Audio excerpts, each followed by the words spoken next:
എല്ലാവർക്കും നമസ്കാരം. പൊതുവെ ഈ അമേരിക്കൻ മാധ്യമങ്ങളുടെ പ്രധാന ലക്ഷ്യങ്ങൾ ഒരു ഹബീൻ വാൾ പോലെയാണ്.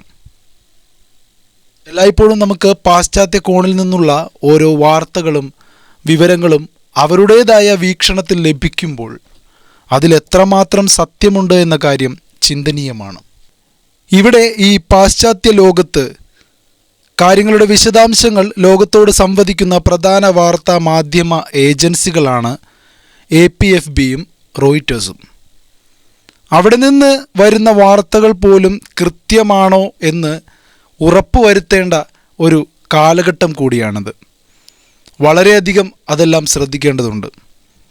ഇപ്പോൾ നിങ്ങളെല്ലാവരും ഇന്ത്യ എന്ന് വിളിക്കുന്ന സോഫ്റ്റ് പവറിൻ്റെ കാര്യങ്ങൾ പറയുമ്പോൾ, അതായത് ഒരു ഔപചാരിക ശക്തിയാകുന്നതിന് പുറമെ സോഫ്റ്റ് പവർ ആവുക, അതായത് മൃദുലമായ ഒരു ശക്തിയായി നിലകൊള്ളുക എന്നതും നയതന്ത്രപരമായി നോക്കുമ്പോൾ വളരെ പ്രാധാന്യമർഹിക്കുന്ന ഒരു കാര്യമാണ്. ഇവിടുത്തെ ഈ ജനങ്ങൾക്ക് കൊറിയൻ ജനതയുമായി മികച്ചൊരു ബന്ധമുണ്ട്. കാരണം നിങ്ങൾ അവരുടെ സാമൂഹിക സാമ്പത്തിക ജീവിതവുമായി വളരെയധികം ബന്ധപ്പെട്ട് കിടക്കുകയാണ്. അതുകൊണ്ട് ഞങ്ങളുടെ ചെയർമാൻ സൽമാൻജി പറഞ്ഞു, അവരുടെ മനസ്സിനെ സ്വാധീനിക്കാൻ ഞങ്ങളെക്കാൾ മികച്ച അംബാസഡർമാരാണ് നിങ്ങളെന്ന്. നോക്കൂ, ഞങ്ങൾ പ്രധാനമായും അടിവരയിട്ട് പറയാൻ ആഗ്രഹിക്കുന്ന ഒരു വശം ഇന്ത്യയുടെ തനതായ സംസ്കാരമാണെന്ന് ഞാൻ കരുതുന്നു.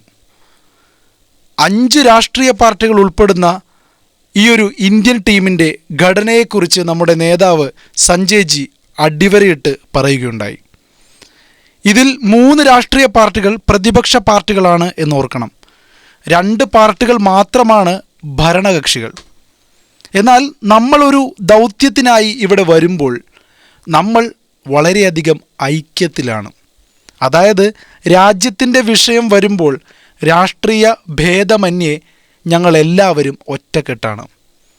ഇത് ഞങ്ങളുടെ ഇന്ത്യയുടെ സമന്വയ സംസ്കാരത്തിൻ്റെ പ്രതിഫലനം കൂടിയാണ്. നാനാത്വത്തിൽ ഏകത്വം. അത്രയും സമ്പന്നമായ വൈവിധ്യങ്ങളുടെ നാടാണ് ഞങ്ങളുടെ ഇന്ത്യ.